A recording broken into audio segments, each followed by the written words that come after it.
যদি বলি আপনার প্রতি মাসে বাংলাদেশি টাকায় 6 ডিজিট প্লাস ইনকাম থাকে, অবশ্যই। সেটা কি 3 লাখ টাকা বলবো আমি, নাকি 2.5 লাখ টাকা বলবো, নাকি 3.5 লাখ টাকা বলবো? আমি হচ্ছে যদি Right now. এভারেজ ধরি, রাইট নাও এভারেজ ধরলে অবশ্যই 3 প্লাস। 3 প্লাস, জি। আলহামদুলিল্লাহ। সো আপনি নিজেকে প্রুভ করেছেন, ব্যাপারে কোনো সন্দেহ নাই। আসসালামু আলাইকুম প্রিয় দর্শক এবং শ্রোতা, আল্লাহর সর্ব অবস্থায় আপনাদের মঙ্গল করুক সেই শুভকামনা সবসময়ের মতো। প্রমোশনাল ভিডিও, বাট শেখার মতো নিশ্চয়ই কিছু না কিছু আছে। যদি আপনি পুরো ভিডিওটা দেখেন আপনার উপকার হবে, ব্যাপারে কোনো সন্দেহ নাই। নাম এবং পরিচয়টা একটু দেবেন প্রথমে প্লিজ। আসসালামু আলাইকুম, আমি শাহাদাত হোসাইন। পরিচয় হচ্ছে আমি কুমিল্লা আমার বাড়ি, জেলা আর শাহেদাপুর গ্রাম, মক্রপুর ইউনিয়ন, নাঙ্গলকোট থানা পড়েছে আর কি। বর্তমানে আমি ওখানে আছি। ওখান থেকে আপনি 10 মিনিট স্কুলের হয়ে কাজ করেন? জি। Very interesting. 10 মিনিট স্কুলে এত মানে আমি জানি না, মানে ওদের কলেবরটা অনেক বাড়ছে, পুরোটা শুনি আমি আসলে। হ্যাঁ, বয়স যখন 10 কি 12 বছর 11 বছর এরকম, তখন আমার আম্মু মারা যায় আর কি। সো আম্মু মারা যাওয়ার পরে দেন হচ্ছে আব্বু, আমরা দুই ভাই মূলত, আমি এবং আমার বড় ভাই। আব্বু চট্টগ্রাম নিয়ে চলে যায়। আব্বু মূলত চট্টগ্রাম জব করতো, ছোট একটা জব করতো, ওখানে নিয়ে যায়। কিসের জব? জব বলতে একটা সিকিউরিটি গার্ডের জব করতো। বাবা সিকিউরিটি গার্ড ছিল। রাইট। নিয়ে যাওয়ার পরে হচ্ছে আমাদের দুই ভাইকে মাদ্রাসায় ভর্তি করায় দেয়। আমাকে হচ্ছে হেফজখানে ভর্তি করে এবং ভাইকে হচ্ছে আলিয়া মাদ্রাসায় ভর্তি করে। আপনি কমপ্লিট করেছেন? জি জি।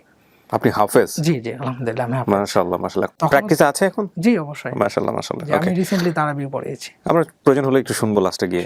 নিয়ে যাওয়ার পরে আমাদেরকে একটা এতিমখানাতে অ্যাডমিশন নিয়ে দেয়। আমাকে হচ্ছে হেফজখানাতে আর ভাইকে আলিয়া মাদ্রাসায়, একই মাদ্রাসায় অ্যাডমিশন নিয়ে দেয়। ওখানে যে অ্যাডমিশন ফি ছিল বা হচ্ছে যে মান্থলি যে এটা ছিল, উনি একটু বেশি চায়।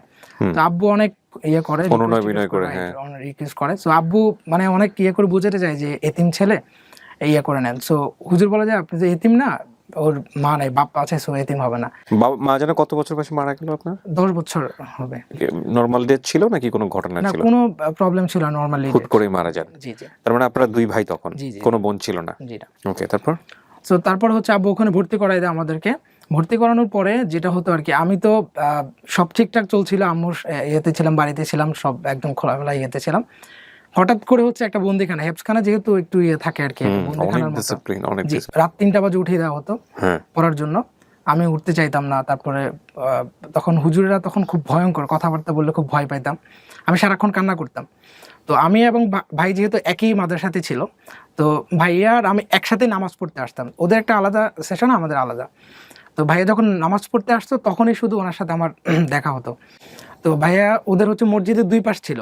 মসজিদের এক পাশে আমরা হেফজখানা যারা ছিল তারা, আরেক পাশে হচ্ছে যারা আলিয়া মাদ্রাসায় ছিল তারা নামাজ পড়তো। তো ওখানে একটা ইয়ে ছিল হচ্ছে আপনার, এই পাশের লোকজন ওই পাশে যেতে পারবে না, মানে আমরা হেফজখানার ছেলেরা আলিয়াতে যেতে পারবো না, আলিয়ার ছেলেরা হেফজতে আসতে পারবে। এটা হচ্ছে ওই যে অনেক সময় দুষ্টামি করতো, কারা দুষ্টামি করে সেটা জানা। ও আচ্ছা আচ্ছা, ওকে। তো আমি কি করতাম, যেহেতু ছোট ছিলাম, আমি দৌড়ে আমার ভাইয়ের কাছে চলে যেতাম। ও বড় ছিল আপনার? জি, আমার বড়। তো আমি নামাজের সময় হলে দৌড়ে চলে যেতাম। তো একদিন হুজুর নিষেধ করছে যে তুমি যাও না, ওখানে যাবে না। ভর্তি হওয়ার কয়েকদিন পরে, এরপর হুজুর 2-3 বার নিষেধ করার পরে আমাকে বড় হুজুরের কাছে নিয়ে যায় যে এই ছেলেটা এরকম এরকম চলে যাচ্ছে না আমাদের সময়। তো উনি আমাকে খুব মারে, ওখানে অনেক মারছিল। মারার পরে আমি তো পুরো, যেহেতু আমার আম্মু কখনো মারে নাই বা আব্বু মারে নাই, এরপর হচ্ছে আমি ওখান থেকে ভয়টা আর বেশি কাজ করতো আর কি। আস্তে আস্তে ওখানে পরিবেশটার সাথে মানায় নেওয়া। জি জি। তো তারপর হচ্ছে ওখানে হেফজ একদম মোটামুটি শেষের দিকে 25 পারার মতো ওখানে কমপ্লিট করে 3 বছরের মতো ওখানে লাগে। শেষের দিকে যেটা হয়, আব্বুর অবস্থা আরো খারাপ, যে চাকরি চলে যায় আব্বুর। চলে যাওয়ার পরে আব্বু মাদ্রাসায় বেতন দিতে পারে না, এরকম একটা। জি জি, আমার হচ্ছে বেতনটা দিতে পারতেছে না, এরকম প্রায় হচ্ছে 3 মাস কি 4 মাসের বেতন আটকে যায়। তো ওখানে একটা সিস্টেম ছিল, যদি 3 মাস কি 4 মাসের বেতন আটকে যায় তাহলে আপনার ফ্যামিলিকে ডাকা হবে, অথবা আপনার ইয়েটা অফ করে দেওয়া, মিল অফ করে দেওয়া হবে, এরকম একটা সিস্টেম ছিল। তো হুজুর আমাকে কয়েকবার বললো যে তোমার আব্বুকে ডাকাও। আব্বুকে তখন ফোন দিতাম, সিটিসের একটা ফোন ছিল, ফোন দিলাম, আব্বু বললো যে আমি দেখতেছি কি করা যায়। তো এর মধ্যে ভাইয়াও কিন্তু ওই মাদ্রাসা থেকে গিয়ে আব্বুর কাছে থাকতো। আব্বু যেহেতু খরচ চালাইতে পারতেছে না, আব্বুর সাথেই থাকতো। আব্বু, আমার ভাইয়া মাদ্রাসা থেকে চলে যায় ওখানে। তো আমি একা থাকতাম। তো দেন হচ্ছে আমাকে একবেলা মেল অফ করে দেয়। আপনার হচ্ছে আমার যে ইয়েটা ছিল, মিলটা ছিল, আমার খাবারটা ছিল, ওই খাবারটা অফ করে দেয় দুপুরবেলা। টাকার অভাবে? টাকা যখন দিতে পারি না তখন অফ করে দেয়। তো তখন আপনি হাফেজ হয়ে গেছেন? না, হন না, তখন 25 পারা কমপ্লিট হয়েছে। জি। তো মিলিতে ছিল মাত্র 2টা, আমি যতদূর জানি। জি জি, দুপুরবেলা এবং হচ্ছে রাত্রে। হ্যাঁ, আর সকালবেলা নিজে থেকে যা পারো সেটাই খাও, ওই মুড়ি চানাচুর যা থাকতো ওগুলোই খেতে হতো। তো আব্বু মেইনলি হচ্ছে মাঝে মধ্যে দিয়ে আসতে পারতো মুড়ি চানাচুর, আদারওয়াইজ কিন্তু আমি দেখা যাচ্ছে কারো থেকে কেউ দিত সেটা খেতাম, অথবা না খেয়ে থাকতাম। অলওয়েজ আমি সকালবেলায় কখনোই কোনো ছেলের সাথে আপনার নাস্তা করেছি বাইরে গিয়ে, বা দেখা যাচ্ছে বাইরে থেকে নাস্তা এনে খেয়েছি। কোন মাদ্রাসা ছিল আপনার? মাদ্রাসার নাম কি? আমি হচ্ছে প্রথম যতটুকু পড়েছি 25 পারা পর্যন্ত, ওটা ছিল হচ্ছে এতিমখানা, যেটা নাম এতিমখানাতে পড়েছেন ছিল। ওকে। চট্টগ্রাম ছিল। একটা মিল অফ করে দিলে মানে কোন মিলটা? দুপুরে মিলটা অফ করে দিয়েছে। ও একবারে রাতের বেলা খেয়ে সারাদিন এরকম উপোস থাকা? উপোস থাকা। তো 3টা 4টা পর্যন্ত আমাকে হচ্ছে মিল দেওয়া হয়নি ওখানে। এরপরে হচ্ছে বাবুর্চি ডাক দিয়েছে যে তোমাকে যদি মিল দেওয়া হয়নি, তুমি রাত্রে আমাকে মিল দেওয়া হবে না, বলে দিয়েছে যে তুমি তোমার আব্বুর কাছে যাও অথবা একটা ব্যবস্থা করো। এর আগে কয়েকবার সতর্ক করেছে, দেখা হচ্ছে ওরা এটা করেছে। এরপরে ওখানে আমি মোটামুটি রাত্রে হচ্ছে বাবুর্চি আমাকে হেল্প করে, বাবুর্চি আমাকে খানা দিয়েছে এক্সট্রা, ওটা খাই। এরপরের দিন আমি মাদ্রাসা থেকে বের হয়ে যাই 25 পারা মুখস্থ হওয়ার পরে। জি। ওকে। তো বের হয়ে আমি হচ্ছে আব্বুর কাছে যাই। আব্বুর কাছে যাওয়ার পরে হচ্ছে আব্বু প্রথমত হচ্ছে আব্বু জিজ্ঞেস করেছে যে কেন আসছি। তো আমি আসলে একটা ভুল ছিল যে আমি না বলে চলে গিয়েছি আর কি, মাদ্রাসা থেকে না বলে চলে গিয়েছে। তো আব্বু আমাকে তখন মারে যে কেন না বলে চলে আসছে, আমি টাকা নিয়ে যেতাম এই আর কি। তো তখন আমি মাদ্রাসায় না গিয়ে বাইরে হয়ে যাই ঘর থেকে, যেদিকে দু চোখ যায়, যেদিকে যাই। আমি আর পড়াশোনা করবো না বিষয়টা এমন না, আমার কখনোই এরকম ছিল না যে আমি পড়াশোনা করবো না। সো যেটা হলো আর কি, আমাকে খাবার দেয়নি, এটা আমার কাছে খুব খারাপ লেগেছিল। আচ্ছা। তো দ্যাটস ওয়াই আমি ওখান থেকে বের হয়ে যাই। এরপর একটা ফ্রেন্ডের সাথে 2-3 দিন ঘোরাফেরা করি, আমরা স্টেশনে ছিলাম বা এরকম ঘোরাফেরা করি। তারপর আমার মনে হলো যে না, লাইফ এভাবে চলে না, আমি বাড়ি চলে আসি, ট্রেনে করে আমার বাড়িতে চলে আসি। আসার পরে হচ্ছে দেন আব্বু আবার ডিসিশন নেয়, কিছুদিন পরে আমাকে আরেকটা মাদ্রাসায় ভর্তি করিয়ে দেয়। সো ওটাও মেনলি এতিমখানা ছিল, ওখানেও হচ্ছে অ্যাডমিশন নেই, ওখানে ফ্রি ছিল, আব্বুর পরিচিত ছিল। তো হচ্ছে আব্বু ফ্রিতে হচ্ছে আমাকে ওখানে অ্যাডমিশন করিয়ে দেয়, এবং ওখানে খাওয়া টাওয়ারও সব ফ্রি, সম্পূর্ণ ফ্রি। তো আমি ওখানে বাকি 5 পারা হচ্ছে কমপ্লিট করেছি। ওখানেও কিন্তু 2 বেলা খাবার ছিল, দুপুরবেলা এবং রাতে। তো সকালে কিন্তু খাবারের সিস্টেম ছিল না। তো আমি যেহেতু সকালে না খাওয়ার একটা অভ্যাসই ছিল, তো ওখানে যেটা করতাম, মাঝে মধ্যে সকালে খুব খিদা লাগতো। তো এমনিতে আগের মাদ্রাসা যেটা ছিল সেখানে অনেক ফ্রেন্ড ছিল, আমাকে খাওয়াইতো, এরকম চলে যেতে হবে। কিন্তু ওখানে এরকম কোনো ফ্রেন্ডই ছিল না, আমার তেমন কোনো ফ্রেন্ড ছিল না।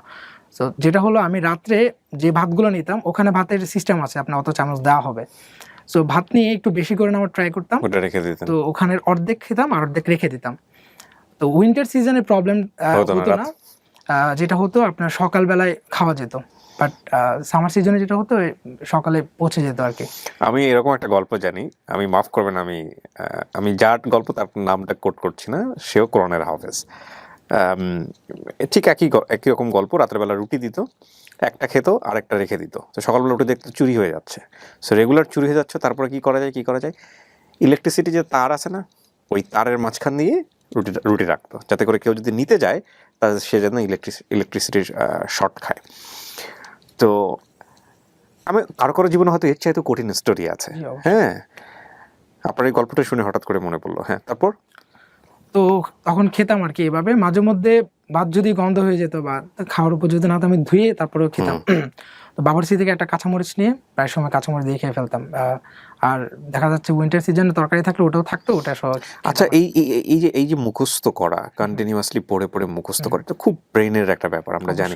তার মধ্যে পেটের এই ক্ষুধা, মন বসতো, হতো? আমার আসলে অভ্যাস হয়ে গিয়েছে, আমার ফ্যামিলি থেকে যেহেতু ওরকম সাপোর্ট পাইনি, সো আস্তে আস্তে অভ্যাস হয়ে মানায় না আমার ব্যাপারটা, ব্রেনকে সিগন্যাল দাও, আমার তো আসলে এর চেয়ে বেশি সামর্থ্য নাই। জি, অলওয়েজ আমি এরকমই, মানে সবসময় মনে হতো যে না, ঠিক আছে, আমার লাইফ এরকমই, মানে আমার পাশে অন্য কেউ ভালো কিছু খাচ্ছে, আমাকেও যে খেতে হবে, ওরকম কখনো ফিল হয়নি।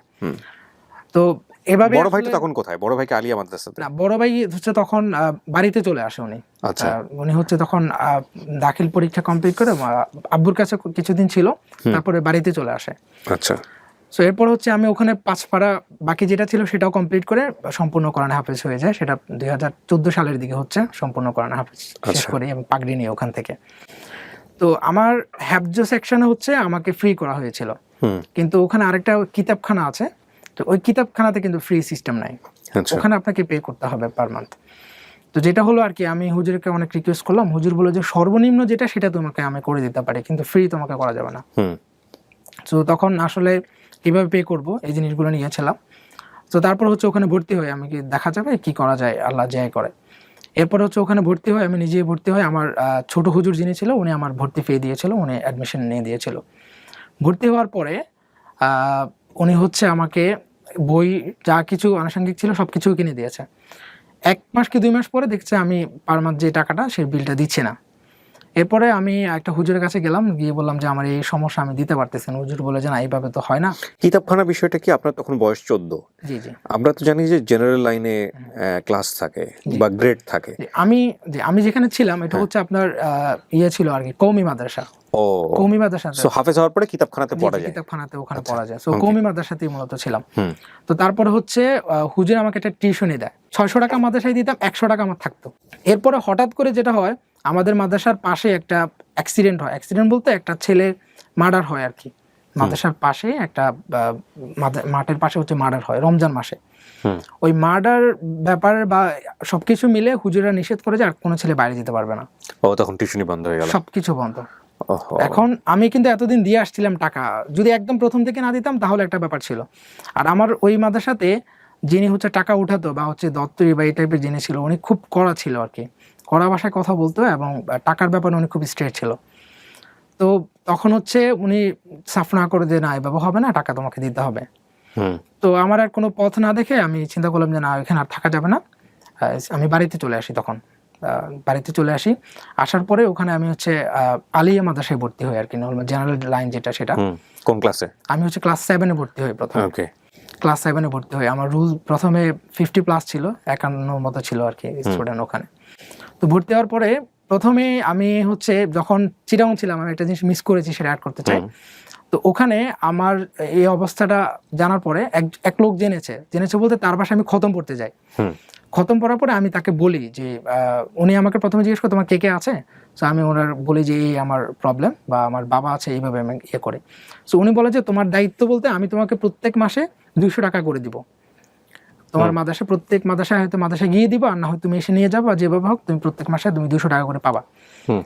সো ওই লোকটা আমাকে 200 টাকা করে দিত এবং শেষের দিকে হচ্ছে উনি আমাকে 400-500 টাকা করেও দিত, মানে 14 সাল বা 15 সালের দিকে। তো যখন আমি বাড়ি চলে আসি, ওই টাকাটা হচ্ছে আমি নিতে পারতেছিলাম না আর কি। তো তখন ওনাকে ফোন করি যে আমি তো এখানেও পড়াশোনা করতেছি। উনি বলতে হচ্ছে তুমি একটু কোরআন তেলাওয়াত করে আমার মায়ের জন্য দোয়া করবা, এই জন্য তোমাকে পার মান্থে এইভাবে তোমাকে আমি খরচের জন্য দিব। তো বাড়িতে আসার পরেও ওই লোক আমাকে অনেক হেল্প করেছে। ওই লোকটা আমাকে পে করতো। আস্তে আস্তে ওই টাকাটা আমাকে 1000 টাকা পর্যন্ত লাস্টের দিকে পাঠাতো। যে ওই লোকটা হচ্ছে কাজের ডিউরি ভাষা, চট্টগ্রাম। ওনার নাম হচ্ছে আব্দুল মুবিন সাহেব। উনি হচ্ছে টিচার। রিসেন্টলি আমি ওনার কোনোভাবে কন্ট্যাক্ট করতে পারছিলাম না, যেহেতু ওনার বাসা চিনি না। বাসা চেঞ্জ করেছে, আমি বাসায় গিয়েছিলাম আর কি। ওনার আগের যে বাসা থাকতো ওই বাসা এখন থাকে না। উনি টিচিং প্রফেশন, টিচিং করায়। সো আমি ওনার কাছে অনেক কৃতজ্ঞ, কারণ হচ্ছে আমি যখন না খেয়ে থাকতাম, সো ওই টাকাটা দিয়ে, ওনার টাকা দিয়ে আমি খেতে পারতাম। সো ওই সময়টাতে আর কি আমি ওনার কাছে অনেক কৃতজ্ঞ। আল্লাহ তার দান কবুল করুক। জি, নিশ্চয়ই। জি, তারপর হচ্ছে বাড়িতে হচ্ছে আসার পরে আমার আরেক ভাই ইয়াসিন নাম ওনার, আমাদের পাশের গ্রাম ভুলুয়াপাড়াতে। তো উনি হচ্ছে আমার এই বিষয়ে জানতো, সবকিছু আমার অবস্থা জানতো। তো ওনাকে আমি শেয়ার করি যে ভাই আমি পড়াশোনা করতে চাই, আমি পড়াশোনা স্টপ করতে চাচ্ছি না।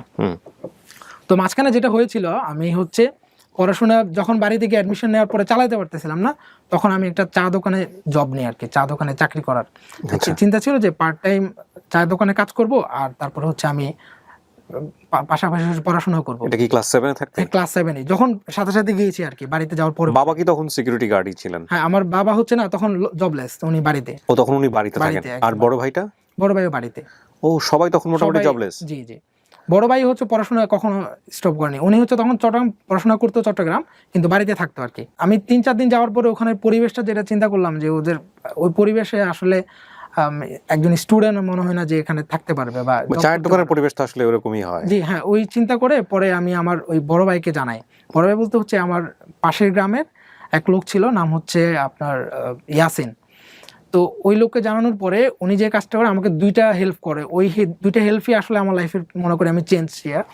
প্রথম হেল্পটা ছিল উনি আমাকে একটা টিউশন ঠিক করে দেয়, আর আরেকটা হচ্ছে আমাকে লজিং ঠিক করে দেয়। মানে এক বাসায় থাকবো, ওনার ওখানে বাচ্চা ছিল 5টা, ওদেরকে পড়াবো এবং ওরা বিনিময়ে হচ্ছে খাওয়াবে এবং থাকার ব্যবস্থা করবে।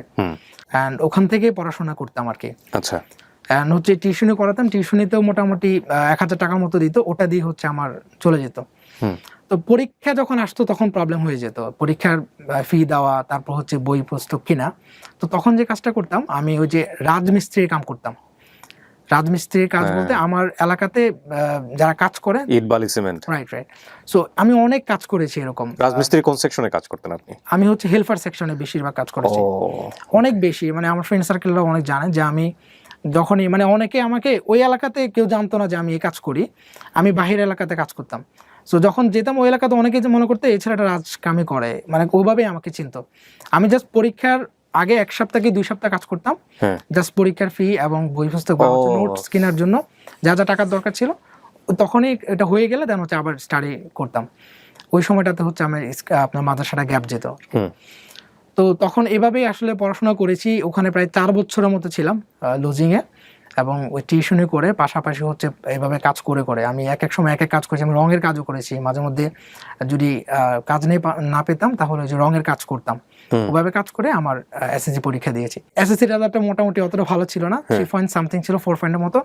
আর হচ্ছে আমি জিএসসি তে পেয়েছিলাম 4.96, 4 আউট অফ 5। G, right. তো এসএসসি কমপ্লিট হওয়ার পরে আমরা হচ্ছে দাখিল পরীক্ষা আর কি মাদ্রাসা থেকে বলি, দাখিল পরীক্ষা দেওয়ার পরে আমার এখন যেটা চিন্তা করলাম যে আমি কি পড়াশোনা করব নাকি আমাকে অন্য ইয়েতে যেতে হবে, জবে যাব বা হচ্ছে বা অন্য কিছু করতে হবে। একটা বাজার একটা দোকান দিই, কিছু ইয়ে দিয়ে একটা কম্পিউটার দোকান দিই আর কি। ওখানে ফটোকপি, তারপর হচ্ছে ছবি তোলা, এগুলোর উপরে একটা দোকান দিই। সো ওখানে 1 বছরের মতো দোকানদারি করি বা হচ্ছে ব্যবসা করি। ওই বিজনেসটা মনে হচ্ছে না যে গ্রো হচ্ছে বা আরো লসের দিকে যাচ্ছে। এরকম 1 বছর পরে চিন্তা করলাম না, আমি আবার হচ্ছে অ্যাডমিশন নিয়ে নিই, পড়াশোনাও কন্টিনিউ করবো, দেখি কি করা যায়। সো 1 বছর পরে আবার অ্যাডমিশন নেই। চট্টগ্রামে হচ্ছে আমার মাদ্রাসাটা পড়ে। তো ওখানে আসার পরে আমি চিন্তা করলাম হচ্ছে একটা জব করব, পাশাপাশি হচ্ছে স্টাডি করব। তো আমার একটা ফ্রেন্ডের মাধ্যমে, আমার তেমন কোনো জব পাওয়ার তো ইয়ে নাই, যেহেতু মাত্র দাখিল পরীক্ষা নিই। তো ওখানে একটা মেইলে আপনার হচ্ছে জব নেই, মেইল বলতে হচ্ছে আপনার হলুদ মরিচ যে ইয়া করতো, যে হলুদ মরিচ যে ইয়া কাজ করে আর কি, গুঁড়া করে, রাইট। সো ওখানে হচ্ছে মূলত ইয়ে নেই। ওখানের কাজ হচ্ছে ওদের সিস্টেমে হচ্ছে আমি বিকালে যেতে হবে, রাতে 8টা-9টা পর্যন্ত কাজ করবো, বাকি সময়টাতে আমি পড়াশোনা করতে পারবো। কাজ কি আপনার ওই জিনিসটা ছিল, হলুদ মরিচ গুঁড়া করা? জি জি, ওই লোকটা, মালিকটা ছিল আমাদের বাড়ির আশেপাশে। যে কত টাকা পেতেন আপনি কাজ করে? তো ওই টাকা বলতে ওখানে প্রথমে আগে জবটা নেই আর কি, 7,000 টাকা দিব বললো, থাকা খাওয়া আমার, বাকিটা হচ্ছে আমাকে ইয়ে করতে হবে। ওরা জাস্ট কাজ করতে হবে 8টা থেকে আপনার 4টা থেকে 8টা পর্যন্ত বা 9টা পর্যন্ত, এই সময়টাতে। তো আমি প্রথম দিন যখন কাজ করতে যাই, ওরা ওদিন যে মরিচটা বলে আর কি, একদম ঝাল যে মরিচটা থাকে, বোম্বে মরিচ বা এটা একটা মরিচ বলে, ওই মরিচটা নিয়ে আসে। ওই দিন হচ্ছে প্রথমে এটা ইয়ে করবে, গুঁড়া করবে। সো ওদের তো অভ্যাস আছে যারা কাজ করে 2-1 জন, আর আমাকে হচ্ছে একদম সামনের দিকে দেয় আর কি, যেখান থেকে বের করতে হবে ওখানেই আমাকে দেয়। আমার অবস্থা ওখানে খুব খারাপ হয়ে যায়, আমি কয়েকবার বমি করি ওখানে, এবং মানে আমি অবস্থা খুব খারাপ, নিতে পারছিলাম না, এবং ঝালে আমি খুব কান্না করি এবং কয়েকবার ওখানে বমি করে পরে হচ্ছে চলে আসি। তো ওখানে প্রায় অল্প কয়েকদিন কাজ করা হয়েছে, টিকতে পারেনি। এবং হচ্ছে ওরা যেভাবে বলেছে সেভাবে না, ওরা বললো যে 4টা থেকে 8টা পর্যন্ত এরকম জব দিবে, বাট ওরা দেখা যাচ্ছে মাঝে মধ্যে বলতে কালকে যাওয়ার দরকার নাই মাদ্রাসায়, আমাদের এখানে বসতে হবে বা আমি থাকবো না, তোমার ক্যাশে থাকতে হবে, এভাবে বলতো। সো এই জন্য আর ওটা কন্টিনিউ করা হয়নি। আচ্ছা, এরপরে হচ্ছে সেম, আমি আর পড়াশোনা ওখানে আর কন্টিনিউ করতে পারতেছি না। ওখান থেকে আমি ট্রান্সফার হয়ে আবার এলাকাতে চলে আসি। চিন্তা করলাম এলাকাতে হয়তো বা টিউশনি করে কিছু একটা করে হয়তো পড়াশোনাটা কন্টিনিউ করতে পারবো, এলাকাতে চলে আসি। তো এলাকাতে এসে আমি আমার আন্টির বাসায় থাকতাম, আন্টিতে ওখানে খাওয়া দাওয়া করতাম এবং একটা মাদ্রাসায় ভর্তি হয়ে ওখানে পড়াশোনা করতাম। সো এরপরে যেটা হলো, আমার ভাই, আমাদের একটু জায়গা ছিল, আম্মু মারা যাওয়ার পরে আম্মুর একটু জায়গা ছিল, ওই জায়গাটা আমাদের হয় আর কি। তো ভাই বললো যে এভাবে তো আর চলবে না, বাইরে চলে যাব, তোমাকেও নিয়ে যাব, আমিও চলে যাব। তো প্রথম উনি হচ্ছে আমার সাথে একটা প্ল্যান করে, দেখো আমি বাইরে চলে যেতে চাচ্ছি, সো এই জায়গাটা বিক্রি করে আমি প্রথম বাইরে যাব, কিছুদিন পরে তোমাকে নিয়ে যাব। ভাই বলে এটা? যে আমার ভাই বলে। উনি আমাকে অনেকক্ষণ বুঝায়, তারপর আমি বললাম যে ঠিক আছে, এটাই ভালো হবে। 8 শতক বা 10 শতকের, এটা কি বাড়ির জায়গায় আমাদের। তারপর হচ্ছে ভাইয়া এটা বিক্রি করে ভাই চলে যায় বাইরে, কুয়েতে চলে যায়। আচ্ছা, তো তারপর হচ্ছে আমাকেও নিয়ে যাবে, আমিও পাসপোর্ট করি, পাসপোর্ট কমপ্লিট, এন্ড হচ্ছে আমার মালয়েশিয়া যাওয়ার কথা। তো মালয়েশিয়ার জন্য আমি এক জায়গায় অ্যাপ্লাই করি। তো ওখানে তারা ইন্টারভিউ নেয় আর কি, ওখানে 300-400 জনের মতো ইন্টারভিউ নিয়েছে। তো ওখান থেকে তারা 4-5 জনকে একটা সিলেক্ট করবে একটা পদবীর জন্য আর কি, আর বাকি কয়েকজনকে নিয়ে যাবে। তো ওখান থেকে আমাকে সিলেক্ট করে আমি ফার্স্ট হই ওখানে, যে তোমাকে হচ্ছে ফার্স্ট হিসাবে নেওয়া হয়েছে। তো আমাকে মেডিকেলে পাঠায়, মেডিকেল কমপ্লিট, সব কিছু ওকে, এখন জাস্ট ভিসাটা লাগবে আর আমি চলে যাব, এরকম অবস্থা। তো একদিন আমার মনে হলো আমি চিন্তা করলাম যে আমি পড়াশোনা করেছি বা আমি আসলে আরো পড়াশোনা করতে চাই, বা আল্লাহ আমাকে একটা মেধা দিয়েছে যে আমি আমি কিছু একটা পড়লে খুব মনে থাকে, বা আমি কিছু যদি জানার ইচ্ছা করি সেটা খুব ভালোভাবে জানতে পারি। সবকিছু চিন্তা করে আমি আমি চিন্তা করলাম যে ইন্টারনেট থেকে আয় করা যায় কিনা। ওই সময়টাতে যখন হয়ে গেছে আপনার জি ভিসা? জি ভিসা হয়নি, বাট হয়ে যাবে আর কি, প্রসেসে আছে। প্রসেসিং এ আছে, right? হ্যাঁ। তো এটা কত সালের গল্প এটা? এটা হচ্ছে 2018 সালের, 2018 সাল, 4 বছর আগের। জি জি। সো তখন আমি হচ্ছে চিন্তা করছি যে ইন্টারনেট থেকে আয় করা যায় কিনা দেখি। সো ওটা ঘাঁটতে থাকলাম ইউটিউবে, দেন ফ্রিল্যান্সিং রিলেটেড একটা ভিডিও পাই যে ফ্রিল্যান্সিং করেও ইনকাম করা যায়। এর আগে আমি খুব একটা স্মার্টফোন আমার কাছে ছিল না, তো দ্যাটস ওয়াই এগুলো নিয়ে আমি জানতাম না। স্মার্টফোন আমি ইউজ করি 18 সালে বা 17 সালের দিকে তখন। সো এরপর হচ্ছে আমি জানতে পারি যে ফ্রিল্যান্সিং করে ইনকাম করা যায়। তারপরে ওই দিন সারা রাত হচ্ছে আমি ফ্রিল্যান্সিং রিলেটেড ভিডিও দেখি, সারা রাত জেগে দেখি। সকালে উঠে আমি 100% ডিসিশন নিয়ে নিয়েছি যে আমি আর কোথাও যাচ্ছি না, আমি বাংলাদেশে আমি বাংলাদেশে থাকবো। আমি ভাইকে ফোন দিই যে ভাই আমি আর বাইরে যাচ্ছি না, তুমি যেভাবে হোক আমাকে 30,000 টাকা ম্যানেজ করে দাও, আমি আর বাইরে যাব না। 30,000 টাকাতে কি করবেন আপনি? একটা কম্পিউটার নেব। কম্পিউটার তো কিনবেন? হ্যাঁ, মানে রাতে আবার কম্পিউটার ভিডিও দেখি যে কম্পিউটার কিনতে কত টাকা লাগবে, একদম বাজেট পিসি বানাইতে কত টাকা লাগবে, এগুলো দেখি। হ্যাঁ। তো ভাইয়া আমাকে ওখান থেকে সাব জানিয়ে দিয়েছে, না এটা হবে না, তোমার অলরেডি তোমার মেডিকেল করে ফেলছো বা কয়েক টাকা খরচ করে ফেলছো, এটা তো আর হবে সম্ভব না। বা তুমি এখন মনে করছো যে আগে একবার ব্যবসা করছিলাম ওখানেও লস হয়েছে, তো এটাও মনে করছো যে হয়তো এরকম কিছু হবে। বা উনি হয়তো বা জানতো যে ইন্টারনেট থেকে এরকম স্ক্যাম হয়তো হইতে পারে। সো উনি আমাকে জানা যে এটা হবে না। তো পরে হচ্ছে আমি যেটা করি, আমি ওনার ফোন ব্লক করে দিই। উনি আমার সাথে অনেক ঝগড়াঝাটি, যেটা হবেই না কোনোভাবে। আর আপনার কথা হচ্ছে আমাকে করতেই হবে, আমি 100% আমি এখান থেকে কিছু করতে পারবো, আমি খুবই কনফিডেন্স ছিলাম। একদিনে আমার অত কনফিডেন্স চলে আসছে। সো তারপরে আমি যেটা করি, আমি ওনার ফোন ব্লক করে দিই, এবং হচ্ছে যে আমার পাসপোর্ট নিয়ে গেছিল ভিসা লাগানোর জন্য, আমার খুব খুঁজতে থাকে যে আমি ওনার সাথে কন্ট্যাক্ট করার কথা, বাট উনি আমার সাথে কন্ট্যাক্ট করার জন্য খুঁজতেছে। এই ছেলে সব হয়ে যাচ্ছে, এখন কিছু টাকা অলরেডি দিয়ে ফেলছে, বাকি টাকা দিয়ে জাস্ট ভিসাটা পাসপোর্টটা নিয়ে যাব। তো আমাকে পুরো এলাকাতে অনেকজনকে বিচার দেয় যে এই ছেলেটা আমাকে পাসপোর্ট দিয়েছে আপনার ইয়ের জন্য, ভিসা লাগানোর জন্য, বাট এখন এই ছেলেটা আমার কিছু করতেছে না, আমার অনেক টাকা লস হয়ে যাবে। তো পরে একটা হয়, সালিশ হয়ে কয়েকজন মিলে, আমাদের ভোলাপাড়া গ্রামের কয়েকজন মিলে বসে ওই পাসপোর্টটা আমাকে দিয়ে দেয় আর কি। আমার কিছু টাকা দিতে হয়েছে অবশ্যই। আপনার তো লস হলো? আমার তো লস হয়েছে, আমার মেডিকেলের টাকা কিছু টাকা লস হয়েছে, ওটা ভাইয়া দিয়েছিল আর কি আমাকে। তারপর ভাইয়া তো ব্লক করা, আমার সাথে যোগাযোগ করছে না, ভাইও রাগটাগ করে আর আমার সাথে যোগাযোগ করতেছে না। তো আমি যেটা করলাম, তো চিন্তা করছি যে আমি একটা টার্গেট সেট করি যে আগামী 5 মাস আমি ফ্রিল্যান্সিং শিখবো, এবং কিভাবে করতে হবে, কখন শিখবো, এটা আমার কাছে তো কম্পিউটার নাই। সো তখন যেটা করি, আমি একটা কিন্ডারগার্টেনে জব নেই, কিন্ডারগার্টেন মাদ্রাসা আর কি, কিন্ডারগার্টেন। সো ওখানে হচ্ছে ওনার হুজুরের একটা কম্পিউটার ছিল, মাদ্রাসায় হচ্ছে 3,000 টাকার মতো স্যালারি দিবে। সো হুজুরের একটা কম্পিউটার ছিল, আমি হুজুরের সাথে অনেক ভালো রিলেশন ছিল, আগে থেকে রিলেশন ছিল। সো ওখানে জব নেই। তো হুজুরকে বললাম যে আমাকে যদি ডেইলি কিছু সময় দেওয়া যায়, আমি জাস্ট আপনার কম্পিউটারে একটু কাজ করব। সো হুজুর বললো ঠিক আছে, তোমাকে দেওয়ার জন্য প্রবলেম। তো তারপরে আমি দিনে হচ্ছে মোবাইল ফোনে ইয়েগুলো দেখতাম, টিউটোরিয়াল দেখতাম, অ্যান্ড রাত্রে, দিনে তো সুযোগ পেতাম না। প্রথমত হচ্ছে কিন্ডারগার্টেনে পড়ানোর পরে এক্সট্রা একটা টিউশনি করতাম, ওটা করার পরে হচ্ছে বিকেলবেলা বা যখন একটু সময় পেতাম ওই টিউটোরিয়াল দেখতাম ইউটিউবে। রাইট, ইউটিউবে টিউটোরিয়াল দেখতাম। আপনার টিউটোরিয়াল দেখার পরে হচ্ছে হুজুরের কাছে গিয়ে রাত্রে, হুজুর 9টা পর্যন্ত, 8টা-9টা পর্যন্ত হুজুর কাজ করতো। সো 9টার পরে গিয়ে হচ্ছে হুজুর আমাকে দিত। তো কম্পিউটারটা ছিল অনেক স্লো, ডুয়েল কোর এরকম ছিল, অনেক স্লো। তো 9টার পরে হচ্ছে আমি কম্পিউটারে কাজ করতাম, একটু ট্রাই করতাম। তো হুজুর বলতো যে দেখো, এটা তো আমার কম্পিউটার না, এটা মাদ্রাসা কম্পিউটার, যদি কিছু হয়ে যায়, তুমি যেগুলো করতেছো, হুজুর তো এই সম্পর্কে জানতো না, আইডিয়া নাই। হ্যাঁ, তো তুমি যেগুলো করতেছো, যদি কোনো প্রবলেম হয় আমার উপরে আসবে, কোনো সমস্যা হলে। তো আমি যেটা করতাম হচ্ছে, প্রথমত আমি করি, ওয়েব ডিজাইন শুরু করি, ওয়েব ডিজাইন দিয়ে। এগুলো কি সব আপনি এই যে ইন্টারনেট থেকে দেখে ফ্রি দেখে নিজে সম্পূর্ণ ফ্রিতে, তখন কোর্সের অত বেশি ছিল না। রাইট, প্রথমে HTML জাভাস্ক্রিপ্ট এগুলো দেখি, দেখার পর আমার মাথার উপর দিয়ে যাচ্ছে। আমি ম্যাথ একটু ছিলাম, যেহেতু আমি ক্লাস 7 পর্যন্ত এর আগে পড়ি নাই, কোডিং অত বেশি আমার মাথায় রাখতে পারতেছিলাম না। তো চিন্তা করলাম যে না, এটা আমার জন্য না, ওয়েব ডিজাইন আমাকে দেওয়া হবে না। আচ্ছা, দেন হচ্ছে আমি SEO শুরু করি, সার্চ ইঞ্জিন অপটিমাইজেশন। হ্যাঁ, তো SEO শুরু করার পরে দেন হচ্ছে কয়েকটা ভিডিও দেখি, কয়েকটা করার পরে মনে হচ্ছে যে না, এটা আমার জন্য সেম, আমি এটার সাথে যাচ্ছি না। ওকে, এরপরে হচ্ছে আমি গ্রাফিক ডিজাইনের কিছু ভিডিও দেখি। ওকে, সো গ্রাফিক ডিজাইনের ভিডিও দেখার পরে আমার মনে হচ্ছে যে না, এটা ক্রিয়েটিভ জিনিসটা, ওই একটা ভিডিও দেখাচ্ছিল ওখানে এসে একটা ডিজাইন করতেছে। সো তখন আমার মনে হচ্ছে যে এভাবে না করে ওগুলো একটু বেটার হতো মনে হচ্ছে, মানে আমি এটা থিঙ্কিং করছিলাম। ওকে, সো ওই জিনিসটা দেখার পরেই আমি ডিসিশনে যে আমি অবশ্যই গ্রাফিক ডিজাইনার হব।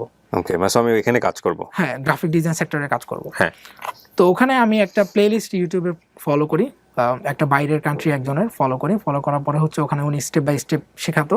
তো আমি অ্যাডোবি ইলাস্ট্রেটর 1 by 1 শিখতাম। সো আজকে যদি আমি একটা ভিডিও দেখি, ওটা রাত্রে গিয়ে যাই প্র্যাকটিস করতাম। হুজুর একটা সময় গিয়ে আমাকে না করে দিল যে দেখো, এটা আমার মনে হচ্ছে না তুই ঠিক আছে, এটা তুমি ঠিক করছো। আর বিশেষ করে আমার কম্পিউটার আরো স্লো হয়ে গেছে। অ্যাডোবি ইলাস্ট্রেটর তো একটু ভারী সফটওয়্যার, সো ওটা ইনস্টল করার পরে এখনো স্লো করে দেয়। জি, পুরো কম্পিউটারটা স্লো হয়ে গেছে। তো উনি প্রশ্ন টাইপ করতো, উনি বলে যে এটা স্লো হয়ে গেছে, আমি আর দিতে পারবো না তোমাকে। বাট উনি যতদূর হেল্প করেছে এটা অনেক ছিল, ততদিনে আমি ইলাস্ট্রেটর টুলস গুলো শিখে ফেলেছি। ওকে, মানে হুজুর, আমি ওনার কাছে কৃতজ্ঞ, উনি আমাকে ততটুকু সুযোগ তো দিয়েছে। সো তারপরে হচ্ছে আমি মোবাইলে ভিডিও দেখে যাচ্ছি, এন্ড ভাইয়ের সাথে কন্ট্যাক্ট করছি যে ভাই তো আর দিবে না, বা ওনার সাথে আর কন্ট্যাক্ট নাই।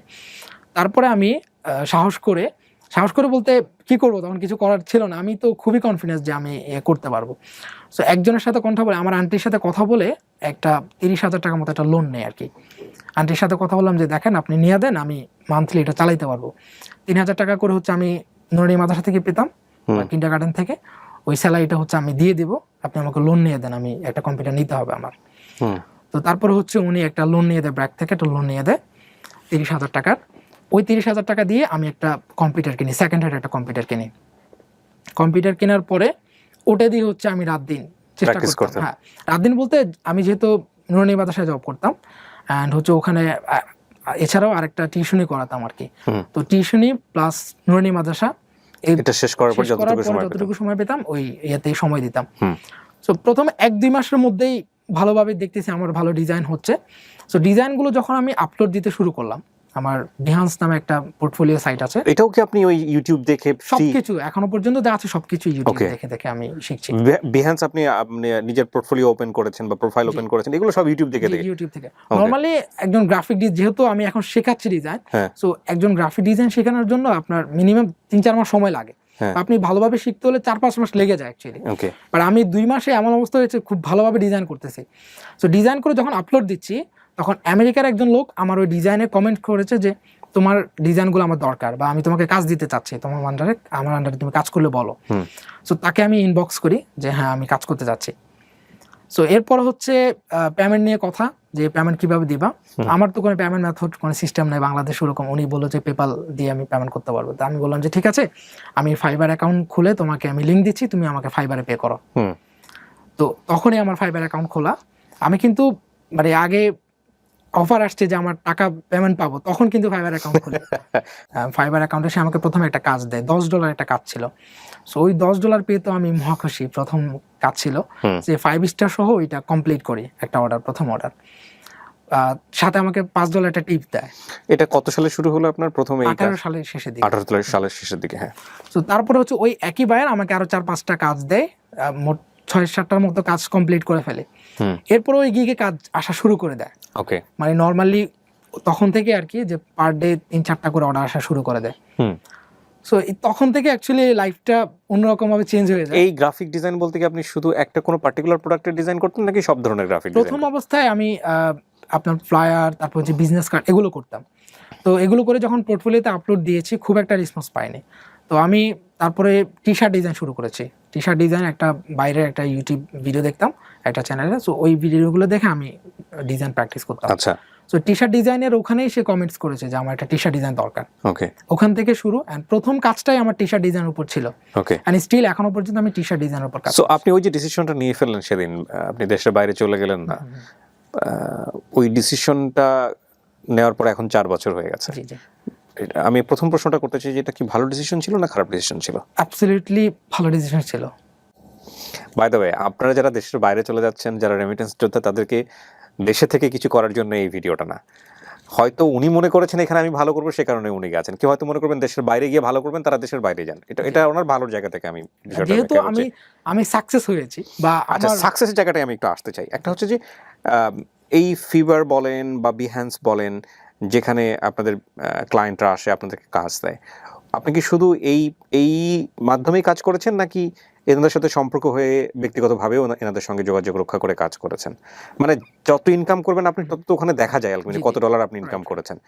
এটা কি এখনের কথা বলছেন না প্রথম থেকে? সব ইন টোটাল। আচ্ছা, ইন টোটাল আমি প্রথম শুরু করেছি এইভাবে বাহিরে, মানে মার্কেট প্লেসের বাইরে যেখানে কাজ জমা রাখে আর কি অ্যাকচুয়ালি, ওখান থেকে আমার প্রথম কাজটা আসে। সো ওটাকে আমি যেহেতু ওখানে পেমেন্ট নেওয়ার অপশন নাই, তখন মার্কেট প্লেসে নিয়ে যাই। সো ওই ক্লায়েন্টের সাথে তখন মার্কেট প্লেসে কাজ হয়, এবং মার্কেট প্লেসে কাজ কমপ্লিট হওয়ার পরে দেন হচ্ছে এখন যেহেতু আমার আদার্স ইয়ে আছে, এখনো মাঝে মধ্যে বাহিরেও কাজ করি। এবং মার্কেট প্লেসের বাইরে এসেও কাজ করার সুযোগ আছে কিনা? আছে কি? এখন কাজ আছে অবশ্যই। এখন আমি এজেন্সির সাথে কাজ করছি, আমার 2টা এজেন্সির সাথে ফুল টাইম কাজ হচ্ছে। এটা কি দেশের বাইরে না ভিতরে? দেশের বাইরে। দেশের বাইরের এজেন্সি। সো আপনি এজেন্সিগুলোতে কাজ দেন? জি জি। তো এটা কি আপনার এখন পর্যন্ত ব্যক্তিগত পর্যায়ে আছে নাকি আপনি নিজেও কোনো ছোটখাটো প্রতিষ্ঠান করেছেন, হ্যান্ডস তৈরি করেছেন? প্রতিষ্ঠান তো অবশ্যই আছে। আপনার প্রতিষ্ঠান আছে? আমার নিজের প্রতিষ্ঠান আছে। কবে দিলেন এটা আপনি? আমি হচ্ছে 2020 সালের দিকে হচ্ছে প্রথম একটা প্রতিষ্ঠান শুরু করি আর কি। প্রতিষ্ঠান বলতে আমার ওখানে কাজও দিতাম, আমার একটা টিম নিয়ে, এবং পাশাপাশি হচ্ছে আমি ওখানে একটা ইউটিউব চ্যানেলে ভিডিও দিতাম এবং শেখাতাম আর কি, স্টুডেন্টদেরকে শেখানো শুরু করি। তো আমি চিন্তা করলাম যে যেটা আমি পারি সেটা সবাইকে শেখানো উচিত। সো ওই জিনিসটা মাথায় আসার পরে আমি আপনি ফ্রি শেখাতেন ওই সময়টা? ফ্রি, একদম টোটালি ফ্রিতে। ওকে। সো আপনার ইনকাম বা আপনার এই 4 বছরে আপনার কি পরিমাণ রেভিনিউ জেনারেট হয়েছে এই কাজ করে?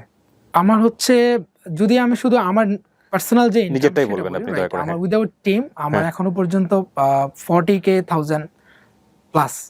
আমার 2টা ফাইবার অ্যাকাউন্ট আছে। 2টা বলতে আমার একটা অ্যাকাউন্ট লিগ্যালি খোলা যায়, আর একটা অ্যাকাউন্ট হচ্ছে আমার ভাইয়ের আইডি দিয়ে, মানে আমার ভাইয়ের সম্পূর্ণ ডিটেইলস। একটা অ্যাকাউন্টে আমার $22,000 কমপ্লিট, আর একটা অ্যাকাউন্টে আমার $18,000 কমপ্লিট। ওকে, কমপ্লিট। এটা তো ওই যেটা আপনি মার্কেট প্লেস থেকে নিয়েছেন, এর বাইরেও তো একটা মার্কেট প্লেস, শুধু অনলি একটা ফাইবার। আচ্ছা, এছাড়াও আমার 2টা এজেন্সির সাথে কাজ হচ্ছে প্রতিনিয়ত। আমি মার্কেট প্লেসে যা ইনকাম করেছি তার চেয়ে বেশি ইনকাম করেছি আমি এজেন্সিতে, শুধু এজেন্সিতে। এক্স্যাক্টলি, সেটাই আমি বারবার জোর দিচ্ছিলাম। তাহলে আপনার এই 4 বছরে আপনার মান্থলি যদি আমি গড় করি, এখন মাসিক ইনকাম কত আর কি, প্লাস মাইনাস? আমি হচ্ছে এক্সাক্ট কোনো একটা বলবো না, আমি জাস্ট লাস্ট 6 মান্থের যদি একটা অ্যামাউন্ট বলি, আমি লাস্ট 7 মান্থের একটা ক্যালকুলেশন করেছিলাম একটু আগে, দেখছিলাম যে লাস্ট 7 মান্থে আমার কত আর্নিং হয়েছে। শুধুমাত্র ফাইবারের একটা অ্যাকাউন্ট থেকে আমার লাস্ট 6 মান্থে $17,000 ইনকাম হয়েছে। Last 6 month I have prove and everything. Last 6 মান্থে আমার 7 মান্থের একটা ডিটেইলস দেখে এসেছি, $17,000 প্লাস ইনকাম হয়েছে। তার মানে $2,000 প্লাস। এটা শুধু একটা অ্যাকাউন্ট এবং শুধু ফাইবার অনলি, আদার্স কোনো কিছুই না। আমার টিম ছাড়া আমার একটা অ্যাকাউন্ট আছে যেখানে শুধু টিম কাজ করে। ওকে, শুধু অনলি টিমকে কাজ দিয়ে দিই, ওরা কাজ করে। ওকে, সো আপনার এখন যদি আমি টিম বা অন্যান্য যে মাধ্যমগুলোতে আপনি কাজ করছেন সবকিছু মিলিয়ে আপনি লাস্ট মান্থে কত ড্র করেছেন, আপনি এটা যদি আমাদেরকে একটু বলেন। উইথড্র করেছি কত? লাস্ট মান্থে আপনার ইনকাম ছিল কত ইন টোটাল? লাস্ট মান্থ হচ্ছে আমি অগস্ট মাসে আমি 10 মিনিট স্কুলের সাথে প্রচুর কাজ করেছি। 10 মিনিট স্কুলের স্টোরিটাতে আমি একটু পরে আসতেছি, তার আগে আপনার জায়গা, যেহেতু ওই সময় একটা গ্যাপ করেছি, তো ওই লাস্ট মাসে ছিল হচ্ছে আমার 3,000 কত ডলার, 3,000 সামথিং। এর আগের মাসে ছিল 4,000, মানে জুলাইতে ছিল 4,000। আমি জাস্ট জানতে চাচ্ছি যে গড়টা কত, যদি ধরেন আমি যদি বলি আপনার প্রতি মাসে বাংলাদেশি টাকায় 6 ডিজিট প্লাস ইনকাম থাকে, সেটা কি 3 লাখ টাকা বলবো আমি, নাকি 2.5 লাখ টাকা বলবো, নাকি 3.5 লাখ টাকা বলবো? আমি হচ্ছে যদি এভারেজ ধরি, রাইট নাও এভারেজ ধরলে অবশ্যই 3 প্লাস। জি, আলহামদুলিল্লাহ। সো আপনি নিজেকে প্রুভ করেছেন, ব্যাপারে কোনো সন্দেহ নাই। 10 মিনিটসের সাথে আপনার ট্যাগ হওয়ার স্টোরিটা কি? আচ্ছা, এটা একটা স্টোরির মাধ্যমে। প্রথমত হচ্ছে 10 মিনিট স্কুল অবশ্যই অনেক বড় একটা প্ল্যাটফর্ম, নিঃসন্দেহে। তো প্রথমত আমি একটা ইন্টারেস্টিং কাহিনী আছে এখানে আমি শেয়ার করতে চাই। আমি 1 বছর আগে আমার আরেকটা ইমেল দিয়ে, আমার তখন একটা ইমেল ছিল আর কি, আমার পার্সোনাল একটা ইমেল ছিল। সো ওই ইমেল দিয়ে আমি 10 মিনিট স্কুলকে একটা ইমেল করি। তো আমার মনে হলো যে আমি যেভাবে শেখাচ্ছি এটা খুব মানুষের কাছে রিচ হচ্ছে না। 10 মিনিট স্কুলের সাথে কাজ করার জন্য তাদেরকে একটা ইমেল, আপনি নিজে থেকেই একটা ইমেল করেছিলেন 1 বছর আগে। ওকে, বিউটিফুল। ইমেলটা ছিল এমন যে আমি শাহাদাত হোসাইন, আমি এভাবে কাজ করি, আমার সিভিটা অ্যাড করে আমি বিভিন্ন প্ল্যাটফর্মে কাজ করছি টি শার্ট ডিজাইন নিয়ে। আমি আপনাদের প্ল্যাটফর্মে কাজ করতে চাচ্ছি, বা এখানে একটা টি শার্টের ডিজাইন লঞ্চ করতে চাচ্ছি। তাদের কোনো রেসপন্স পাইনি, এবং তাদের পেজও নক করেছে, কোনো রেসপন্স পাইনি। ওকে, তো 1 বছর পরে, ইন্টারেস্টিংলি 1 বছর 3 দিন পরে ডিরেক্ট আমি হচ্ছে গত বছর আগস্ট মাসের 31 তারিখ, আমার মেলটা এখনো আছে, তাদেরকে মেল করি। ঠিক 1 বছর 3 দিন পরে, আপনার এই বছরে হচ্ছে জুলাই মাসের 3 তারিখ আমাকে একটা কল করা হয় 10 মিনিট স্কুল থেকে। ওকে, কল করে প্রথম বলো যে 10 মিনিট স্কুল থেকে কল করা হয়েছে। আমি তো প্রথমে সারপ্রাইজ, অবশ্যই সারপ্রাইজ। বললো যে, আমি মনে করছি হয়তো প্রমোশনাল কিছুর জন্য কল করা হয়েছে। তো বললো যে আমরা টি শার্ট ডিজাইন নিয়ে কাজ করতে চাচ্ছি, তো অনেকজনের সাথে কথা বলছি, বাট আমরা আপনাকে বেশি ইয়ে করছি যে আপনার সাথে হয়তো বা কাজটা করতে চাচ্ছি। ওকে, এটা শোনার পরে তো মানে আমি চুপ ছিলাম অনেকক্ষণ, হ্যাঁ, যে আমি যেটার জন্য 1 বছর আগে অ্যাপ্লাই করেছিলাম, ওরা কিন্তু ওই থ্রোতে আবার আমাকে ইয়ে করে নাই, মানে পরে যেটা জানতে পারলাম আর কি, যারা ওরা এই কাজ জিনিসটা- দেখেছে আপনার। আমার কাজ দেখেই মূলত, বা আমার যে টিউটোরিয়াল গুলো ও সেগুলো দেখে আমাকে ওরা পিক করেছে। ওকে, সো তার মানে ওরা মেইল এখনো চেক করে? এখন এখন ওই মেল থেকে আমার সাথে কোনো কন্টাক্ট করেনি ওরা। ওকে, ভেরি ইন্টারেস্টিং। সো এই জিনিসটা আমি শেয়ার করি, আমার আইমান ভাইয়ের সাথে কথা সো হয়েছে। মেইল ওকে নাই ওর জায়গায়, ওর কাজ ওকে খুঁজে নিয়েছে। ও বিউটিফুল। তারপর আমি কিন্তু ওই মেইলে আমার অনেক কিছু অ্যাড করেছি, আমার অনেক কাজ, তারপর হচ্ছে আমার অনেক ভিডিও, ইভেন আমি কয়েকটা ভিডিও করে অ্যাড করেছি যাতে করে আমাকে দেখে নেয়। তো ওই ভিডিওগুলো দেখার পরে এখন যে আমার ইমপ্রুভ বলেন বা বোঝানোর স্টাইল বলেন সবকিছু মিলে এখন মনে হচ্ছে যে না, ওই ভিডিওগুলো আসলে খুব একটা কোয়ালিটিফুল ছিল না। এখন সো 10 মিনিট স্কুলের সাথে ট্যাগ হওয়া আপনার কতদিন হলো? এটা আমি অ্যাড হয়েছি রিসেন্টলি, আপনার 1 মাসের মতো। 1 মাসের মতো হয়েছে। তার মানে আপনি এখন টিউটোরিয়াল তৈরি করছেন। ওদের তো কোর্স কারিকুলাম হিউজ। জি, প্রচুর। হ্যাঁ, ওখানে ওদের নিজস্ব একটা সিলেবাস থাকে। সো ওই সিলেবাস অনুসারে আপনাকে ভিডিও তৈরি করতে হচ্ছে। এখন এই ভিডিওগুলো দেখলে কি একটা ছেলে, যেমন আপনি নিজেও ভিডিও দেখেছেন, দেখে দেখে আপনি নিজে আজকে এই জায়গাটাতে, আপনার ভিডিও দেখে যার এরকম আগ্রহ আছে যে মনে করবে না এই জায়গাটা আমি শাইন করবো, সে কি কমপ্লিট একটা ধারণা পাবে? জি ভাই, একটা বিষয় বলতে চাচ্ছি কি, বাংলাদেশে যে ফ্রিল্যান্সিং করে এখন ইনকাম করা যায় এটা সবাই জানে, মানে ইভেন সবাই জানে, কিন্তু আপনি যেহেতু বললেন সে কারণে আপনার সাথে আমার অ্যাড করা। এই যে আপনি একটা লার্জ ভলিউম ইনকাম করছেন, বা মানুষ চাইলে এই রকম জায়গায় নিজেকে নিয়ে আসতে পারে, বা এর চেয়ে বেশি ইনকামের জায়গায় নিয়ে যেতে পারে, এটা অনেকে বিশ্বাস করতে চায় না, এটা অনেকে হোয়াক্স আমি মনে করে। আজকে মানে এখানে আসার যে রিজন সেটা হচ্ছে আমি অ্যাকচুয়ালি মানুষকে বোঝাতে যে কিভাবে অ্যাকচুয়ালি ইনকামটা করবে, প্রপার যে গাইডলাইনটা। আমার একটা ইচ্ছা ছিল যে আমি এখানে আসার পর একটা গাইডলাইন দিব, জাস্ট 5 মিনিটের একটা গাইডলাইন দিব। ওই গাইডলাইনে যদি কেউ সামনের দিকে যায়, আমি শিওর যে 100% সে সাকসেস হবে, ওই গাইডলাইনটা সে ফলো বলেন প্লিজ। হ্যাঁ, সো আমার গাইডলাইন হচ্ছে কেউ যদি ফ্রিল্যান্সিং শুরু করতে চায়, সর্বপ্রথম তাকে একটা সময় নিতে হবে, ধৈর্য অবশ্যই থাকতে হবে। আপনার যদি এমন হয় যে আপনি 3 মাস পরীক্ষা করবেন যে ইনকাম করতে পারবেন কিনা, এরপর আপনার অন্য কিছু তারা আছে, ওরকম হলে হবে না। প্রথমত আপনাকে টাইম নিয়ে আসতে হবে। মানুষ করে কি, আপনি 14-15 বছর পড়াশোনা করে যেখানে আপনার 10-15 হাজার টাকার স্যালারিতে জব করা কঠিন হয়ে যাচ্ছে, তো এখানে কিন্তু আপনার 3 লাখ টাকা স্যালারি করার আছে, অপরচুনিটি আছে। তো এই জায়গায় যদি আপনি চিন্তা করেন 1-2 মাসের চিন্তা করেন, তাহলে কিন্তু হবে না। না, অনেকে মনে করে যে এটা একটা ইয়ের মতো, যাবো লটারিতে ভাগ্য চেঞ্জ হয়ে যাবে, বিষয়টা এরকম মনে করে। হ্যাঁ, এটা অনেক হার্ড, ডেফিনেটলি হার্ড। বর্তমানে হচ্ছে মনে করে ফ্রিল্যান্সিং অনেক সহজ, এটা অবশ্যই সহজ না, অনেক হার্ড। ইভেন মানুষ যে বলে সরকারি চাকরি একটা সোনার হরিণ, এটাও এরকমই, সাকসেস হওয়াটা সোনার হরিণের মতোই। সো এখানে আসতে হলে আপনাকে ধৈর্য থাকতে হবে। রাইট। সো ধৈর্য ধরার পরে আপনাকে ডিসিশন নিতে হবে যে আপনি কোন ওয়েতে আগাবেন, আপনি কোন জিনিসটা শিখবেন। যেমন অনেক কিছু আছে যে স্কিলগুলোতে আপনি কিছু করতে পারবেন না, ক্লিক করে করে অনেক ইনকাম করা যায়। অনেকে অ্যাড দেয় যে ক্লিক করে করলে এই ইনকাম করা যাবে, অ্যাপস ইনস্টল করলে ইনকাম করা যাবে, এগুলোর কোনো ফিউচার না। এগুলো ইভেন ইনকাম করার পর আপনি উইথড্র করতে পারবেন না। সো তারপরে হচ্ছে আবার কিছু স্কিল আছে যেগুলো যদি আপনি এখন শিখেন, 2 বছর পরে সেগুলোর ভ্যালু থাকবে না। রাইট। যেমন আমি এটাকে ছোট করছি না, একটা স্কিল কথা বলি, যেমন ব্যাকগ্রাউন্ড রিমুভ। মানুষ আগে ব্যাকগ্রাউন্ড রিমুভ করে অনেক টাকা ইনকাম করতো, কিছুদিন পরে সফটওয়্যারই চলে আসবে। এখন কিছুদিন পরে না, এখন কিছু কিছু ওয়েবসাইট আছে সম্পূর্ণ ফ্রিতে, আপনি যত বেশি কমপ্লিকেটেড ছবি দেন না কেন, স্মুথলি উইথিন ফিউ সেকেন্ড, 1 সেকেন্ডের মধ্যে তারা ব্যাকগ্রাউন্ড রিমুভ করে দিচ্ছে আপনাকে। এরকম অনেক ওয়েবসাইট আছে, অ্যাডোবির একটা ফ্রি ওয়েবসাইট আছে। তো যারা আগে ব্যাকগ্রাউন্ড রিমুভ নিয়ে কাজ করেছিল তারা একটা সময় ভালো করেছে, বাট এখন কিন্তু তাদের আস্তে আস্তে কাজগুলো কমে যাবে। সো এরকম অনেক স্কিল আছে, আপনি যদি চিন্তা করেন যে এই স্কিলগুলো এখন শিখেন, তাহলে কিন্তু হবে না। সো এখানে ব্রেনটা খোলা থাকতে হবে যে এটা 10 বছর পরে কি দাঁড়াবে, 5 বছর পরে কি দাঁড়াবে। অ্যাবসলিউটলি। আপনাকে অবশ্যই ওই জিনিসটা সিলেক্ট করতে হবে যে ফ্রিল্যান্সিং আসছেন লং টাইম যেন কাজ করতে পারেন, আপনার যেহেতু এটা যেন একদম লং টাইম কাজ করে এখান থেকে ভালো একটা অ্যামাউন্ট আর্ন করতে পারেন, এই জিনিসটা মাথায় রাখতে হবে। ক্রিয়েটিভ জিনিস যেন শিখে। এখন শেখার জন্য অনেকে ভুল করে ফেলে। আমার সামনে অনেক অ্যাড আসে এখন, প্রচুর কোর্সের অভাব নেই। এখন অনেকে অ্যাড করে কি তার কোনো সাকসেস স্টোরি নেই, সে 1 টাকাও কখনো মার্কেট প্লেস থেকে ইনকাম করে নাই। সে আজকে কিছু ভিডিও দেখে শিখেছে, কালকে থেকে সে শেখানো শুরু করে দিয়েছে, এরকম অনেক আছে। সো এরকম মানুষের কাছে গেলে বা এরকম কিছু শিখে কোনো লাভ হবে না। আপনাকে ভালো প্ল্যাটফর্ম থেকে, ভালো জায়গা থেকে কিন্তু শিখতে হবে। সো 10 মিনিট স্কুল এই জায়গা থেকে কিন্তু খুব ভালো কাজ করছে। 10 মিনিট স্কুল ফ্রিল্যান্সিং রিলেটেড অনেকগুলো কোর্স নিয়ে আসতেছে। বেসিক্যালি ওরা গুড ব্র্যান্ডের ব্যাপারে কোনো সন্দেহ নাই, এবং মূল কথা হচ্ছে যেখানে ওরা অবস্টাকল ফেস করে সেখানে ওরা বেস্ট আউটপুটটা বের করার চেষ্টা করে, এবং সেটা এমন মানুষদেরকে ইনক্লুড করছে যারা মার্কেট প্লেস বলেন বা যারা ব্র্যান্ড ভ্যালু আছে কিনা, বা তারা আসলে মার্কেট প্লেসে কাজ করছে কিনা, সবকিছু এক্সপিরিয়েন্স অনুযায়ী মানুষদেরকে হচ্ছে ওরা নিচ্ছে। সো 10 মিনিট ফ্রিল্যান্সিং এর উপর এখন ফোকাস যে করছে। এখন ফ্রিল্যান্সিং নিয়ে তাদের প্রচুর প্ল্যান যা দেখলাম, এবং Beautiful. ফ্রিল্যান্সিং এর যে কোর্সগুলো আছে বা ফ্রিল্যান্সিং এর যে ইয়েগুলো আছে, যেগুলো শিখলে স্কিলগুলো আছে, সেই স্কিলগুলো প্রচুর আছে এখন 10 মিনিট স্কুলে। সো আপনি বলতে চাচ্ছেন আপনার যে ভিডিওগুলো ওখানে আছে বা আপনি যে ভিডিওগুলো ডেভেলপ করছেন সেগুলো যদি কেউ ভালো করে দেখে বা এই কোর্সটুকু যদি নেয়, তাহলে আলটিমেটলি আপনার গ্রাউন্ডে আপনি যতটুকু মুনশিয়ানা দেখিয়েছেন ততটুকু সে ওখান থেকে জানতে পারবে বা শিখতে পারবে। জি ইনশাল্লাহ, আমি জাস্ট আমার এক্সপিরিয়েন্সটা শেয়ার করেছি 10 মিনিট স্কুলের সাথে জয়েন হওয়ার পরে। ওখানে কিভাবে একটা মানুষ শুরু করার পরে সে কিভাবে অ্যাকচুয়ালি শিখতে হবে, অ্যান্ড ক্লায়েন্টের সাথে কিভাবে কাজ করতে হবে, এবং আমি লাইভ প্রজেক্ট দেখিয়েছি। একটা ক্লায়েন্ট থেকে কাজ নিলাম, সেই কাজটা কমপ্লিট করলাম, সে কিভাবে পেমেন্ট করলো, সে কি টিপ দিল, সবকিছু আমি কমপ্লিট দেখিয়েছি ওখানে। বিউটিফুল। এবং আপনি ওই আপনার গ্রামে বসেই এই ইনকামটা জি করছেন? এখনো পর্যন্ত আমি গ্রামে আছি, আমি গ্রামে থেকে কাজ করছি এখনো পর্যন্ত। আপনার বাবাকে এখন আর নিশ্চয়ই কাজ করতে হয় না। না, না। আপনার ভাই যা প্রায় বছর ইনকাম করে সেটা আপনি প্রায় মাসে ইনকাম করেন, এরকম একটা অবস্থা। ইনশাল্লাহ। তো ফাইনালি ও প্রুভ করেছে নিজেকে। কি করেনি বলেন? ও মরিচের গুঁড়া ভাঙা থেকে শুরু করে রাজমিস্ত্রির কাজ থেকে শুরু করে এবং একবেলা খাবারের জায়গাটা, সেখান থেকে অনিশ্চয়তা থেকে শুরু করে আজকে সে কোথায় এসে দাঁড়িয়েছে। তো আমি যে জায়গাটা বিক্রি করেছিলাম, মানে আমাদের যে জায়গাটা বিক্রি করেছিলাম দেশের বাইরে যাওয়ার জন্য। দেশের বাইরে যাওয়ার জন্য 50,000 টাকা করে তখন বিক্রি করে দিয়েছি। হুম। তো ওই জায়গা থেকেও এখন 10 টাইমস ভালো প্লেস বলতে পারেন।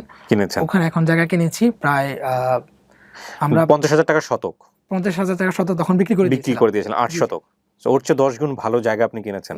জি ভালো কিনেছি। এখন এটা আমাদের গ্রামে আর কি বলতে পারেন হচ্ছে অত বড় জায়গা এখনো কেউ নেয় না, এরকম করে আমরা জায়গা নিয়েছি শুধু বাড়ি করার জন্য। ও বিউটিফুল বিউটিফুল। তো ইনশাআল্লাহ খুব শীঘ্রই বাড়ি করা হবে, জাস্ট জায়গাটা এখনো কমপ্লিট করেছি না। অনেক শুভকামনা থাকবে। আমরা সবচেয়ে বড় কথা হচ্ছে একজন কোরআনের হাফেজকে আজকে ইন্টারভিউ করেছি, এবং যিনি, আপনি তো বোধহয় ইন্টারমিডিয়েট পড়া হলো কি না কমপ্লিট হয়নি ওটা? আমি এখনো পড়াশোনা করছি মাদ্রাসাতে পড়ছেন, কিন্তু আপনি ইন্টারমিডিয়েট কমপ্লিট করা হয়নি আপনার। It's a beautiful story, it's a beautiful story. ও ইন্টার কমপ্লিট করেনি বলবো না, ইন্টার কমপ্লিটও করতে পারেনি, এবং ও কতটা চেষ্টা করেছে ইন্টারটা পাস করার জন্য আপনারা দেখেন। সেই ছেলে আজকে ঘরে বসে 3 লাখ প্লাস টাকা ইনকাম করে প্রতি মাসে, এবং not only that, okay 10 minute স্কুলের ও একজন ট্রেনার। এটা হচ্ছে কত বড় সাকসেস। ও 10 মিনিট স্কুলের ব্র্যান্ডটাকে ক্যারি করে। সো মানে এটা আপনারা আপনাদের জায়গা থেকে বোঝার চেষ্টা করেন যে ও আসলে নিজেকে কোথায় নিয়ে গেছে।